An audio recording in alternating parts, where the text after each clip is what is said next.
Coming back to you general Sahid Mahmood, एक और development जो साथ साथ हुई है, पाकिस्तान ईरान के हमास मनाज़िर देख रहे हैं, दूसरी तरफ हम अमरीका और इसराइल के हवाले से मुसलसल एक टेंशन भी देख रहे हैं। ये भी एक न्यू नॉर्मल ही हम कह सकते हैं। आगे क्या फ्यूचर नजर आ रहा है आपको अमरीका और इसराइल का? एक इस वक्त जो फरिया इंडिकेटर्स आ रहे हैं, एक तो खैर अभी it will take some time, Israeli interest बहुत डीप है, लेकिन जो प्रेजेंट गवर्नमेंट है या प्रेसिडेंट ट्रंप की जो एडमिनिस्ट्रेशन है और प्रेसिडेंट ट्रंप का जो पॉलिटिकल थोड़ा सा चेंज नज़र आ रहा है जी। पिछले 48 घंटे की स्टेटमेंट्स को अगर हम उनका जायजा लें तो यूएस जो है उसकी मुझे थोड़ी सी शिफ्ट नज़र आती है। अब वो रीजनल पीस की बात कर रहे हैं, रीजनल सीज फायर की बात कर रहे हैं, तो इससे ये कंक्लूजन निकाला जा सकता है कि वो एस्केलेशन से लेट मी क्विकली ऐड कि इजरायली वज़ीर आज़म ने भी ये कहा कि हमें अमेरिका पर इंहिसार ख़त्म करना होगा, इनके हथियारों के बजाय हमें अपना सिस्टम बनाना होगा। आज वायलेशन भी कर दी उन्होंने लेबनान में। अमेरिका के बगैर वो अपने जो ग्रेटर इजराइल है उसका प्रोजेक्ट कंप्लीट ही नहीं हो सकता। वन लाइनर मैं इस पे कह दूं, फिर इस पे बाद में हम बात भी कर लेते हैं। फिर अब देखते हैं अभी जैसे डी कन्फ्लिक्शन आपने जो सेल बनाया है उसमें देखिए आप ईरान को उसके बीच में, ईरान इज देयर, वो उसको मॉनिटर भी कर रहा होगा, लेबनान इज देयर। कहने का मकसद यह है कि आपने अमेरिका ने ईरान को एक प्लेयर मान लिया है कि Iran has a role in middle East. इसके रोल को खत्म नहीं किया जा सकता जितनी मर्जी हम जंग कर लें। तो उसको अब इंक्लूसिविटी की तरफ ले जाना पड़ेगा। इसको पॉलिटिकल डिप्लोमेसी के अंदर या पॉलिटिक्स के अंदर आप ईरान को आइसोलेट नहीं कर सकते, ईरान को खत्म नहीं कर सकते। तो उनका भी एक रोल है जो इजराइल के ऊपर एक प्रेशर बिल्ट होगा। बेशक ये है तो मॉनिटरिंग है, वो शायद ना रोक सके, लेकिन कम से कम आपकी ये रियलाइजेशन आ रही है। उसके बाद आप देखते हैं कि जो एक इंपॉर्टेंट स्टेटमेंट आई है जेडी वैंस की तरफ से भी उस प्रेस कॉन्फ्रेंस में, और फिर ट्रंप भी उससे पहले कह चुके हैं कि all countries in the region has a right to defend themselves. पहले हम इस तरह की चीजें सिर्फ इजराइल के साथ ही जुड़ी हुई देखते थे, जैसे और तो कोई वहां पे इंसान रहते नहीं है बाकी कॉन्टेक्स्ट में। तो इसीलिए जो बैलिस्टिक मिसाइल पे या जो मिसाइल्स के ऊपर डिस्कशन हो रही वो इसी कॉन्टेक्स्ट में नहीं हो रहे। प्रेसिडेंट ट्रंप भी कह चुके हैं कि वो कुछ मिसाइल तो रख रहे हैं। ऐसा लगता है वो मिडिल ईस्ट के अंदर एक थोड़ा सा शिफ्ट आया एटलीस्ट इन द थिंकिंग। अब चीज ये है कि हमें देखना होगा कि प्रैक्टिकली इनमें से क्या चीजें ऑन ग्राउंड होंगी। जैसे अभी आज आपने वायलेशन का जिक्र किया और जेडी वैंस ने अभी टेलीफोन भी किया आज प्रेसिडेंट ऑन को, जो प्रेसिडेंट हैं लेबनान के, कि जी हम आपकी अथॉरिटी को देखना चाह रहे हैं, इफेक्टिव करना चाह रहे हैं। तो इसका मतलब है कि they are taking certain measures. और एक चीज तो सर्टेन नजर आती है कि दोनों अब एस्केलेशन की तरफ नहीं जाना चाहते। इसका मतलब है कि जो मिडिल ईस्ट का चेस बोर्ड है it is going to be a new setting एक आएगी वहां पे, और उसमें ईरान का रोल अभी प्रोमिनेंट तरीके से। इसमें हम ये भी बताते चलें कि ईरान ने मुंजमद असासों से सिर्फ अमेरिका से तजारत के दावों की तरदीद की है।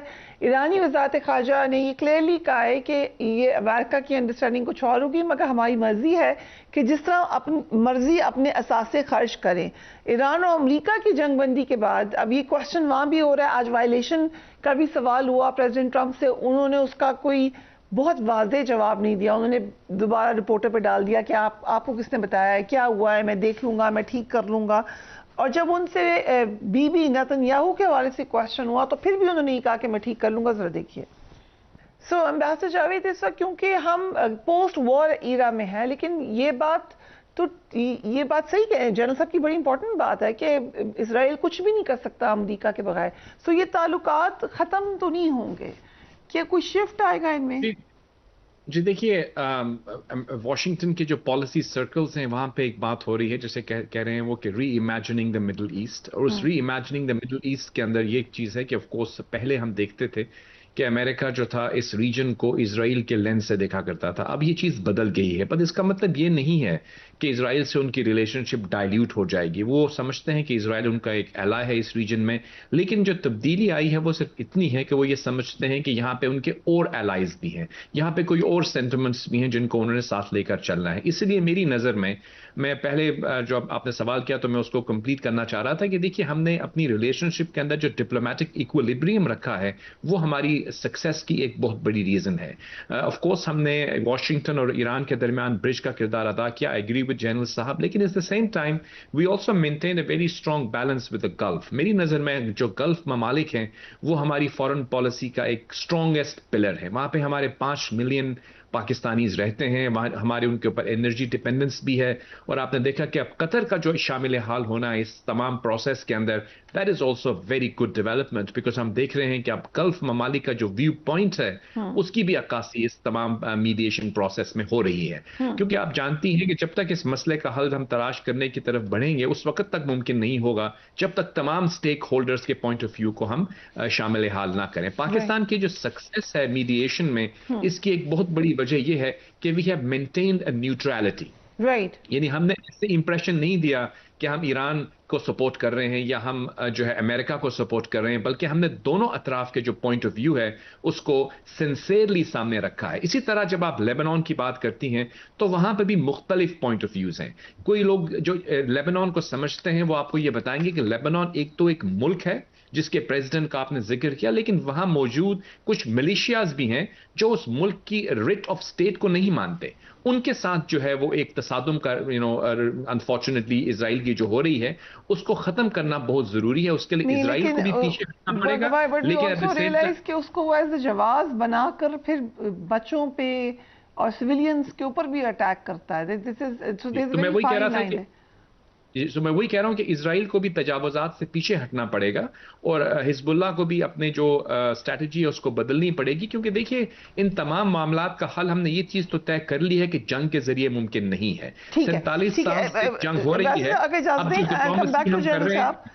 जनरल साहब, so moving forward, coming back to Pakistan, ये जो एक फियर है कि अभी फील गुड फैक्टर है but is only a certain window जिसमें आपने इसको मटेरियलाइज करना है अपने किसी इकोनॉमिक गेन में या किसी लॉन्ग टर्म गेन में, ये प्रेशर है हुकूमत के ऊपर?